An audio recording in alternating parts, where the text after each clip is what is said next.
선지서들을 보면 대부분 죄에 대한 심판의 메시지, 회개를 촉구하는 메시지, 또 회개할 때 하나님이 회복하신다는 메시지를 전해주거든요.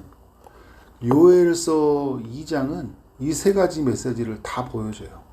매우 은혜롭습니다. 2장을 읽으면 성경 전체의 내용을 다 이렇게 이해할 수 있는, 성경 전체를 압축해 놨다고 볼 수 있어요.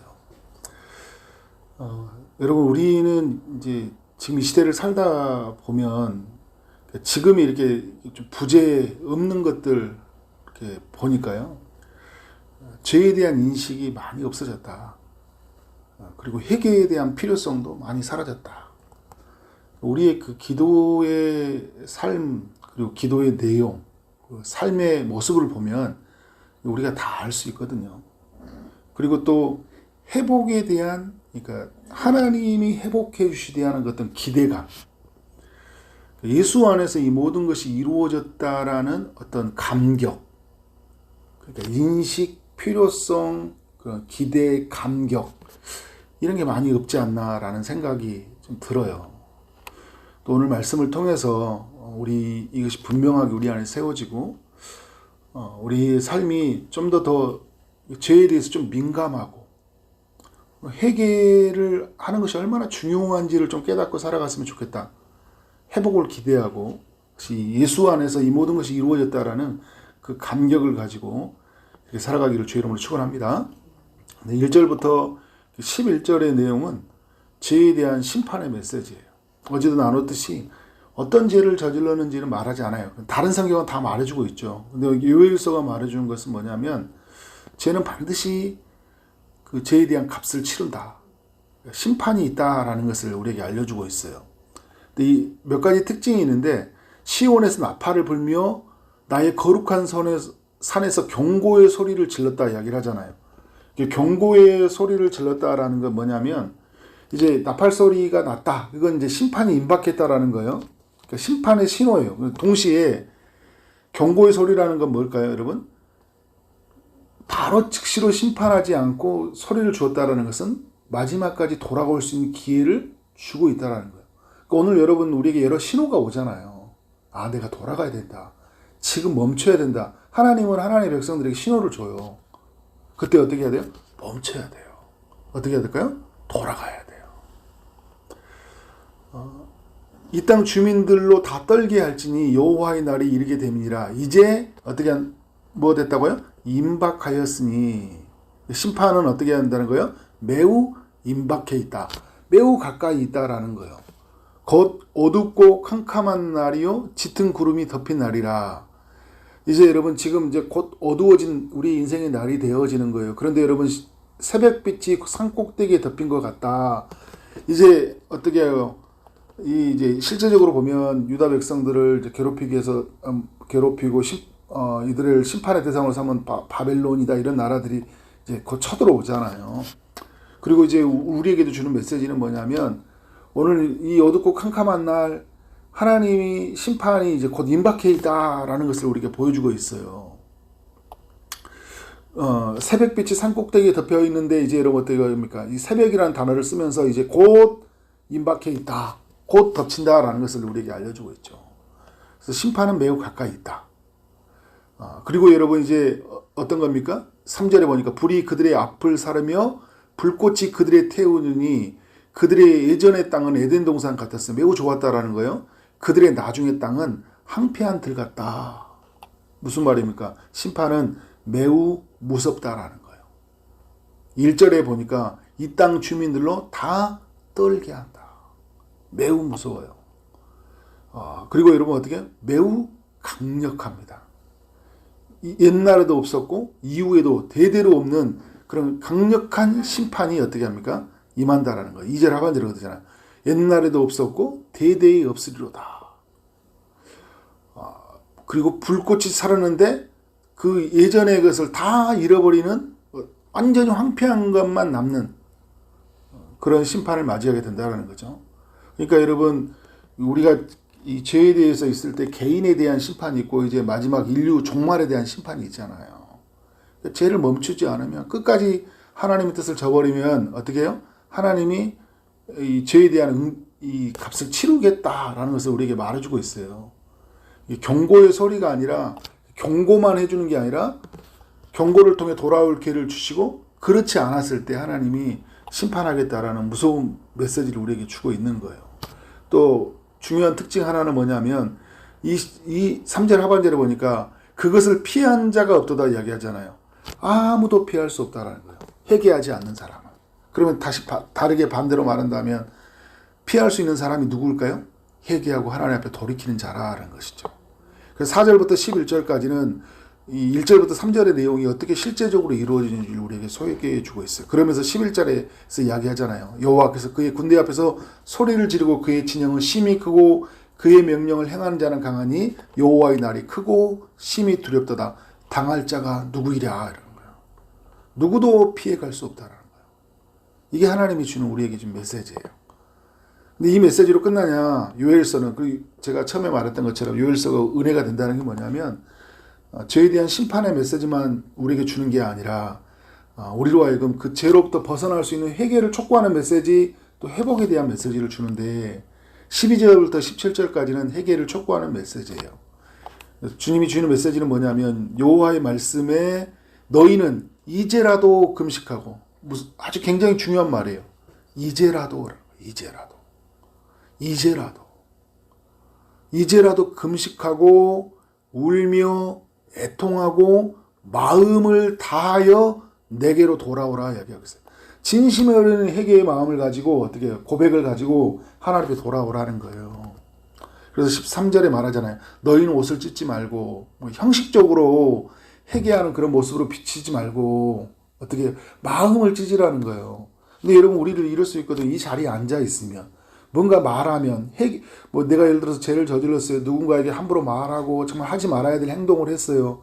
정말 하나님의 마음을 아프게 했단 말이에요. 그런데 여러분, 그때 우리의 마음에 후회가 있잖아요. 근데 우리가 후회가 있는데 형식적으로 할 수 있어요. 교회 가면, 성경 읽으면, 좀 착한 일 하면, 그러면 나는 내 죄로부터 해결될 것 같은 그런 기대 심리가 있다는 거예요.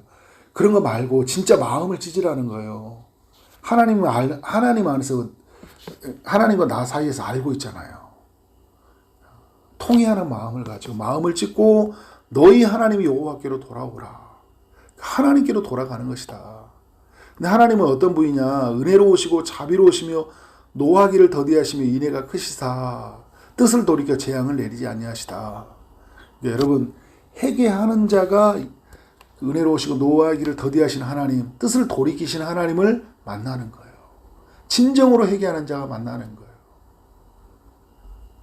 주께서 혹시 마음과 뜻을 돌이키시고 그 뒤에 복을 내리사 너희 하나님 여호와께 소제와 전제를 드리게 하지 아니하실지 누가 알겠느냐. 제가 어제도 나눴듯이 여러분, 이 남유다 이스라엘에게 큰 아픔, 고통은 뭐냐면 이후에 예배드릴 수 없는 세상을 맞이했다라는 거거든요.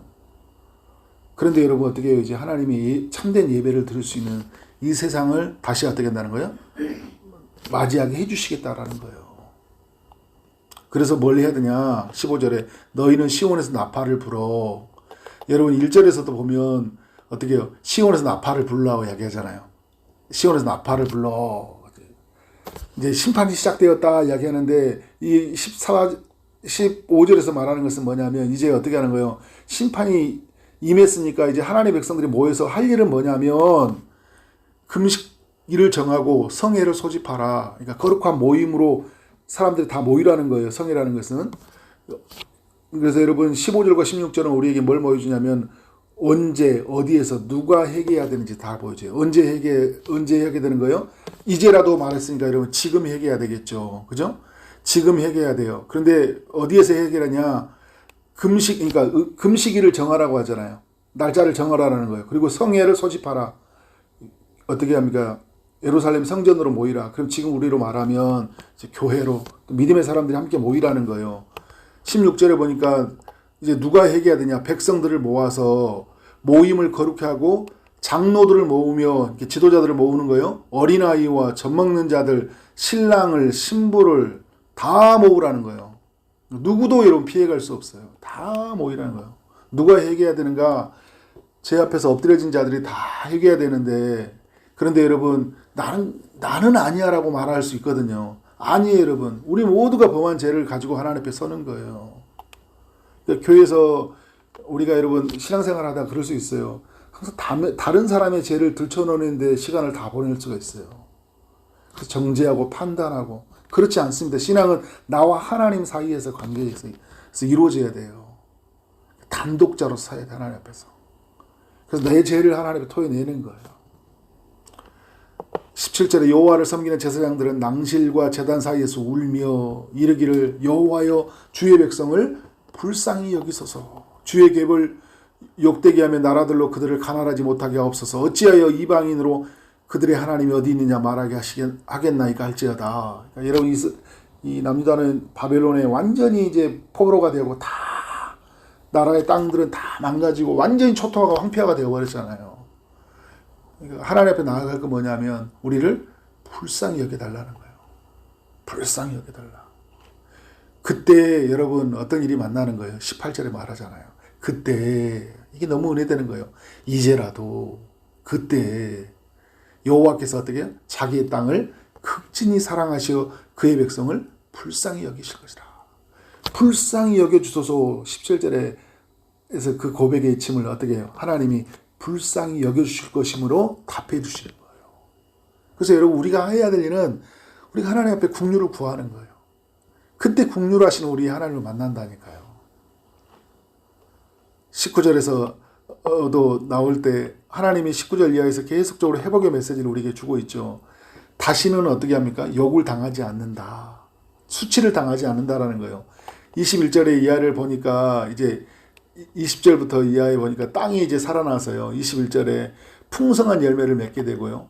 그리고 이제 25절에 가보니까 어떻게 됩니까? 이제 그 우리가 당했던 것들 있죠. 완전히 그 여러 나라들에게 막 당했던 이런 모든 수치를 주님이 다 갚아주신다 이야기하고 있어요. 내가 갚는 게 아니라 어떻게? 주님이 갚아준다. 내가 문제를 해결하려고 하는 게 아니라 우리는 그래서 여러분 자꾸 드러나는 문제만 자꾸 해결하려고 해요. 근본적인 원인을 해결하지 않으려고 하고 원인을 해결하면요 드러나는 건 그냥 해결되는 거예요. 죄의 문제라면 철저하게 하나님 앞에 엎드려지면 되는 거예요. 다른 문제 뭐 국가의 시스템이 마비돼서 지금 군을 정비하면 살아나는 게 아니잖아요. 농토를 개간하면 다시 땅이 열매를 맺는 게 아니잖아요. 지금 말하는 메시지는 뭐냐면 회개하라는 거예요. 그러면 땅이 열매를 맺고 그러면 이 땅을 안전하게 지켜주겠다라는 하나님의 메시지예요. 26절에서 이야기합니다. 영원히 수치를 당하지 않게 한다. 27절도 이야기하죠. 영원히 수치를 당하지 않게 한다. 그리고 28절에 너무나 은혜로운 말씀이죠. 주의 영을 만민에게 부어주겠다 이야기하고 있어요. 만민에게. 그러니까 이제 이 메시지는 그 당시에 주는 메시지이기도 하지만 오늘 우리에게도 주는 메시지였잖아요. 그죠? 모두가 해결을 하면 여러분 그렇죠. 오늘 뭐 신랑도 신부도 어린아이도 다 불러 모았잖아요. 근데 그 당시에는 하나님의 영을 제사장, 선지장, 왕만 부어줬거든요. 그런데 여러분 어떻게 해요? 그때는 부분적으로 일시적으로 부어줬는데 이제 회개하고 돌아오는 자에게 어떻게 합니까? 하나님이 만민에게 모든 민족에 늙은 자나 어떻게 젊은 자나 종이나 남종이나 여종이나 다 부어준다라는 거예요. 그래서 여러분 성령 안에서 참된 해결을 이루고요. 성령 안에서 참된 회복을 경험하는 삶을 맞이하게 되는 거예요. 어마어마한 것들이에요. 새벽에 다 나눌 수 없어서 또 아쉬움이 있지만 다음에 언젠가 또 나눌 수 있는 기회가 있을 줄 믿습니다. 여러분 우리는 여러분 예전에는 그런 거잖아요. 예전에 구약시대에 살아가는 사람들에게 이들에게 촉구하는 회개를 촉구할 때 하나님이 영을 부어주신다고 했는데 지금 이제 우리는 어떤 거냐면 이제 우리가 회개할 때 하나님의 영이 부어진다라는 것보다 이제 어떻게 할 거야? 하나님의 영이 우리 안에서 충만하게 역사하는 거예요. 회개할 때. 여러분 그래서 회개는 이렇게 큰 축복을 주고 있는 거예요. 하나님께 돌아가는 것이 이렇게 어마어마하게 부유한 거예요. 너무 큰 축복인 거예요. 이 세상에서 여러분 가장 큰 축복은 내가 하나님께 돌아가는 거예요. 그리고 그분으로 말미암아 이 모든 풍성한 것이 내게로 흘러오는 거예요. 나는 그래서 여러분 돌아가면 되는 거예요. 돌아가면 다시 살아나요. 돌아가면 다시 하나님의 축복이 우리에게 흘러옵니다. 그래서 오늘 이 시대에 많은 사람들이 하나님께 멀리 떨어져 있어요. 방향이 돌려져 있습니다. 이제는 여러분 우리가 방향을 하나님께 돌려야 돼요. 하나님께로 한 걸음 한 걸음 더 나아가야 돼요. 예배가 회복돼야 되고 기도가 회복돼야 되고 삶이 어떻게 해요? 하나님을 떠난 삶에서 회복이 되어져야 돼요. 요엘서가 이 메시지를 주고 있어요. 우리가 몇 주 전에서도 살펴봤던 엊그제까지 살펴봤던 호세아서가 이 메시지를 주고 있고 오늘 또 요엘서를 통해 우리에게 이 메시지를 주고 있습니다. 우리 이 하나님 앞에 나아가는 삶이 되어지기를 주님의 이름으로 축원합니다. 기도합니다. 하나님 감사합니다. 요엘서를 통해 우리 모두에게 교훈하시니 감사합니다. 심판에 대해서 또 심판에 돌이키기 위해서 회개에 대해서 또 회개하는 자에게 주시는 그 회복에 대해서 우리에게 말씀해 주시니 감사합니다. 이 시대 남유다를 향한 주님의 메시지였고 이 시대를 향한 주님의 메시지인 줄 알고 내가 돌아가야 되고 우리가 돌아가야 되는 사실을 알고 오늘도 주 앞에 그렇게 겸손하게 서 있는 우리 모든 믿음의 권속들을 축복해 주옵소서. 예수 그리스도 이름으로 기도를 싸움나이다. 아멘.